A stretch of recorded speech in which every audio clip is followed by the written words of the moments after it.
Today, we're going to be starting our introduction to cryptography, also could be known as ciphers. Ciphers are messages or codes that you would either be able to decipher, meaning to like open up the code and break the code, or to actually code and make the code yourself. So, cryptography. What exactly is cryptography? Well, it's a method that people have used since ancient times about how to protect information through communication. Um, we have codes so that only the people who are sending the information and the people who are receiving it can actually understand what it says. If you break the word into two parts, the first part being crypt, C-R-Y-P-T, that means hidden or vault. You probably have heard that in relationship to maybe after someone's died, they've been put into a crypt. Well, that means it's a vault. It's something that is enclosed and can't be open. So you've got this idea of crypt and then graphy. And we know what graphy means because we've talked about it in terms of a biography. So that means graphy means writing. So this is something that is written, that is kept in a vault so that it can only be opened by certain people. So this started way back.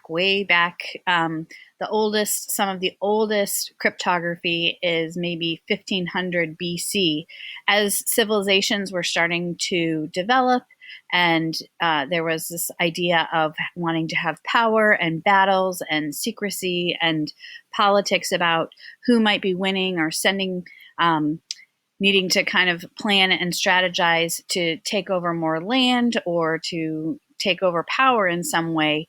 Obviously, then secret codes was something that was created. People needed to be able to figure out how to communicate with the people that were fighting with them to maintain power, and then we have cryptography.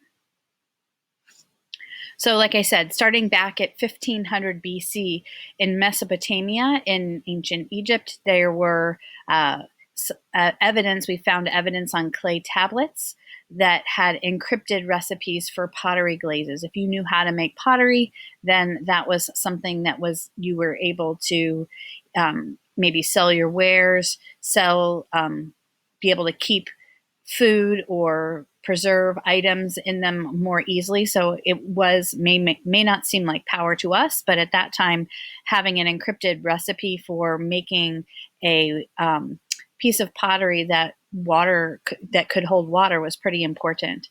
And then in 750 BC, the Greek skytail, which is also known as the ribbon cipher, I have a picture of it here.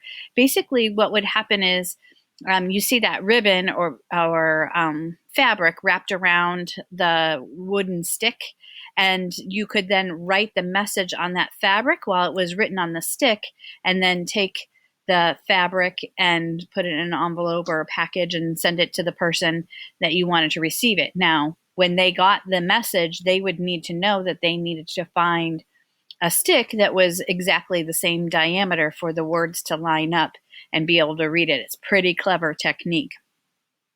And then around 600 BC, Hebrew scholars were using substitution ciphers, which we're going to talk about a little bit later, that it's also called the Atbash cipher. And it's basically a way of writing the alphabet forward and backwards and substituting letters in terms of, and being able to write in secret code. And then 50 BC, the Caesar cipher was named after Julius Caesar.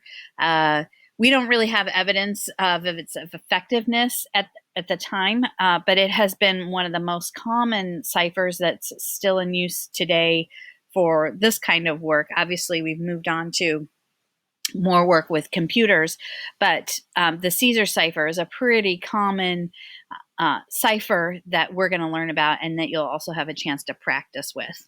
And then in 1587, so Mary Queen of Scots, she used a number of ciphers to communicate with her trusted people.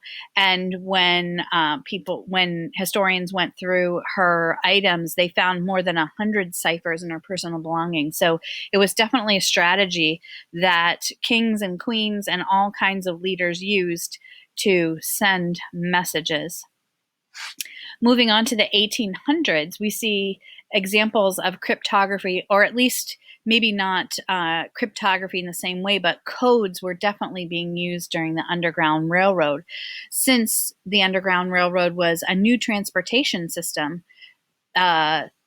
there was a lot of new language and vocabulary. And since it wasn't completely widespread, many of the same words like conductor or parcel or station were also doubled as code words for people on the Underground Railroad. And so if you knew that it was a code, the agents who were using it, if you were transporting a slave, or you were a slave that was being transported, or you were housing slaves, if you used these words, no one would suspect that you were involved in something that was against the law, because they were words that people were using in the industry.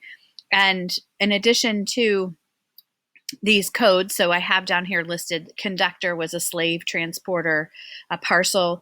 If I was saying I had a parcel, I might be saying that I have a fugitive slave. I'm going to take them to the station, which would be to the safe house.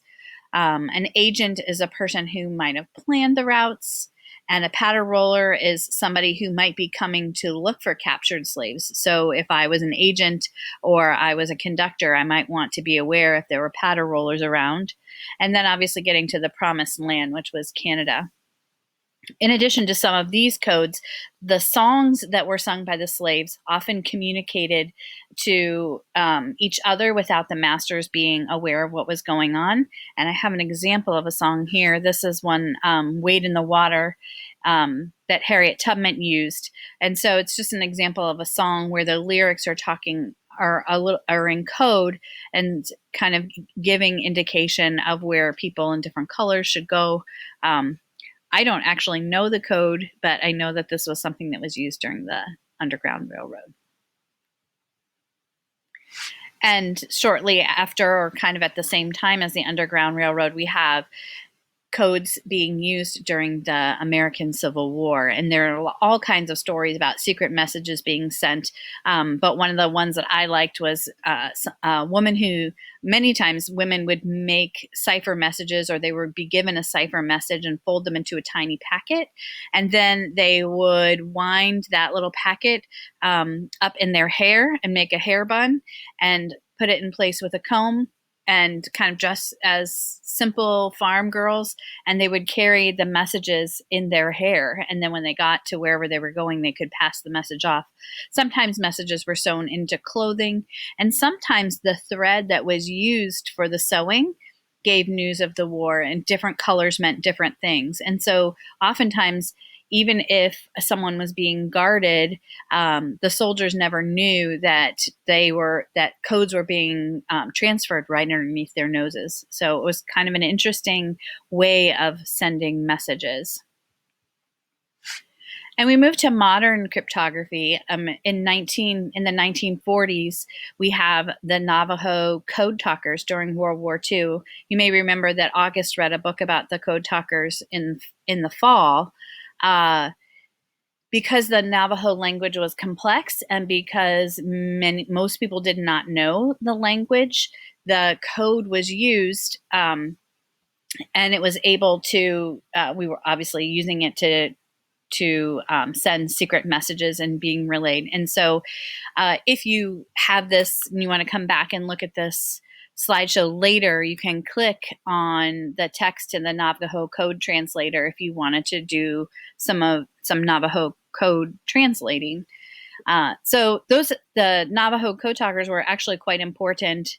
It was sort of a little bit of a sad thing in that many of the Navajo code talkers that were used during World War II were often just taken from the reservation and taken directly to Japan and coding and decoding messages there. And so, again, it could be considered just we were just using them, but they were really integral into learning new messages about World War II. And then in the 1940s, we also have the Enigma machine, which you may have heard something about. The Enigma machine was designed and used for encryption messages by Nazi Germany. And so there was a lot of effort and a lot of work done by people in Poland and people in England to kind of break this code. It was a complicated system of dials. There's a picture of it right down here, down below this text right in here. So it was a complicated system of dials. It kind of took the Caesar cipher and added many more dials to it. And it was really tough to break. But the scientists in Poland and England worked together. They developed a system to break the code and intercept that information. And this over here is a monument that was built in Poland to honor the Polish scientists who were able to decode the Enigma machine. It was pretty cool memorial for them. And in present day, we've moved beyond what we call this brute force sort of codes where you could just substitute in many different options to be able to uncode whatever the message might be, to developing an asymmetric key system, which uses two different kinds of key system, one that is in the public domain and then one is that private where the sender and the receiver would need to know, but they work in tandem to create a very complex code system. And then we also see and hear a lot about encryption and data protection system with computers because we're all using computers. Many people bank online, Amazon purchases online or gaming purchases online, anything like that. We talk about protecting our privacy and that there are cyber hackers. We even have currency that is moving towards a computer system called Bitcoin. And so in present day, the coding and deciphering has taken on a whole new element now that we have computers, and computers can quickly move through whatever the possible options are. And so the encoding systems have to be significantly more complicated. And that is a brief history about codes and ciphers and cryptography. I'm also going to be attaching an article for you to read in addition to watching this video. And once we've got the history down, then we can start talking about some of the particular ciphers and then we can start practicing them. So good luck and happy coding and happy decoding.